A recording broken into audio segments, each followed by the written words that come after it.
The last thing a head coach wants to do after a loss like yesterday's for the Indianapolis Colts is talk to the media. But Shane Steichen showed up today. He faced the fire. He answered questions. You know what? That's kind of all you can ask. And I think he was pretty self-effacing, and he was honest in his answers. And that's definitely all you can ask. I'll start off just obviously looking back at the game. Very disappointing. We knew the magnitude of that game, and we had our chances early. And, we turned the ball over like we did. The penalties that we had, I mean, more games are lost than won, like I said the other day. And we lost that game, and we got to be better. But you know what? I know about this group and these guys. We're going to keep fighting. We're going to keep fighting till the end. Chap? Two things, Coach. Is Alec Pierce in protocol, I assume? Yeah, he's in the protocol. Okay. Also, the fact that the turnovers and the penalties, does it sting more that your guys' fingerprints were all over this loss? Or, I mean, I don't know if you weigh losses differently. Yeah. Like I said, you can't be yourself in this league, and that's what we did yesterday, and we have to learn from those times. I mean, they're hard times, obviously. And like I said, we got 3 games left guaranteed to us, and we got to get ready for the Titans. Bottom line. Nice, Coach. Yep. James? Shane, why do you think there was so many mishaps? And you said you got to get better, but week 15, why do you think that was the case late in the season? Yeah, it's a great question. I think, the week prior, we were pretty good, and then we fell back into some mistakes. And it comes down to consistency. It starts with myself. We got to be consistent in everything we do, and we got to take care of the football moving forward, because I thought our defense, played a hell of a game. They got 3 takeaways. They played their tails off, but that complimentary football has got to happen for us. It's got to happen. And then one follow-up. When it comes to the A.D. Mitchell play, he said in the locker room that he executed the play. Now that you've had time to watch it back, what is your assessment on it? And again, how do you feel about putting him in that situation, knowing what's on the line if that play doesn't go your way? Yeah, 100%. Obviously that situation, like I said the other day, I was trying to get a spark going for our guys, and obviously it backfired. I take full responsibility. The guy was there. He made the play, and obviously it hurt us in that game for sure. Nate? Yeah, Shane, just as you mentioned, like, more games are lost than won. Do you have a sense of, in a game this urgent, everyone talked all week, all the players, about how they knew they had to have this one. Why do you think it happened in this game specifically?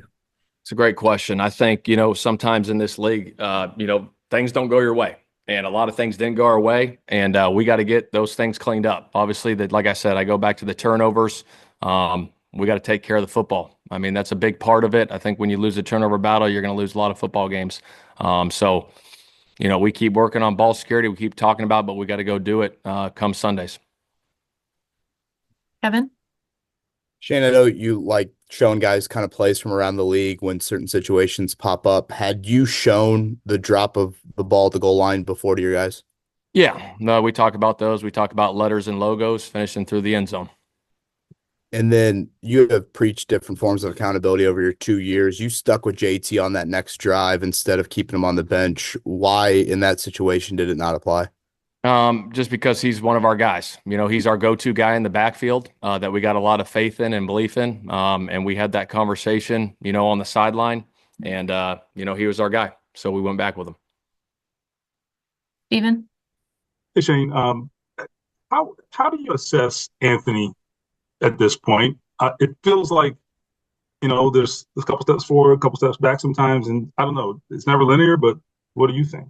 Yeah, I think, this thing's a marathon, and I think he's making great strides. I really do. I think there's going to be ups and downs throughout, things early, obviously, playing the most he's played, in a long time. And he's made great strides from coming back. And so there's going to be some ups and downs, but I think he is getting better every single week. And we got to continue that as we go through this thing. Couple more here. George? Shane, sort of going back to what Chap was talking about, when there are so many self-inflicted wounds, is it kind of a different atmosphere in the film room? How do you address that when there's so many in one game? Yeah, no, we talk about it. I show them to the team, all the clips. We go through them, just hold everyone accountable in those situations that, this can't happen, moving forward, and everyone's got to be accountable. I'm accountable for my actions. Adney Mitchell, there's Yeah. a play on 3rd and 15 in the second half, sideline pattern, and it's hard to see, but it looked like he was catchable, and he didn't even make an effort for it. I don't know if you saw it the same way, and if you did see it the same way, he's had several plays this year where he just hasn't put the effort forth for whatever reason. Are you noticing that, and what can you do about it? Yeah, I think this, Greg, with any young player, right? There's a progress that goes through, and sometimes it takes some guys a little more time than others, and he's a hell of a talent, and it's just taking a little bit of time right now, but we're gonna continue to work with them and get those things going. Shane, I know obviously you all still have a chance to get into the playoffs, but how do you convey a message to some of these veteran guys who've invested so much into this? And they're saying they feel the same things they felt in years past, DeForest Buckner, Zaire Franklin, of just not being quite good enough to capitalize or seize some of these goals you all have had.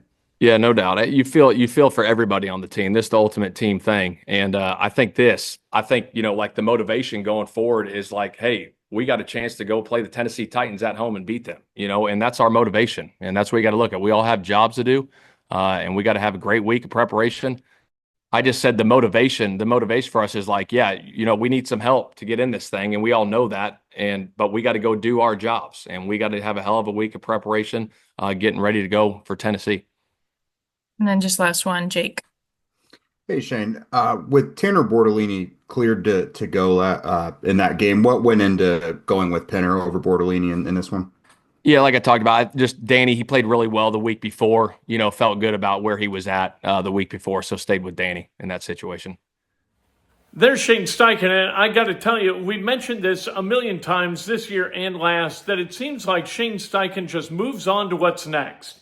That it doesn't impact his mentality, his psychology, his kind of mood, his enthusiasm for the game of football and for coaching this team.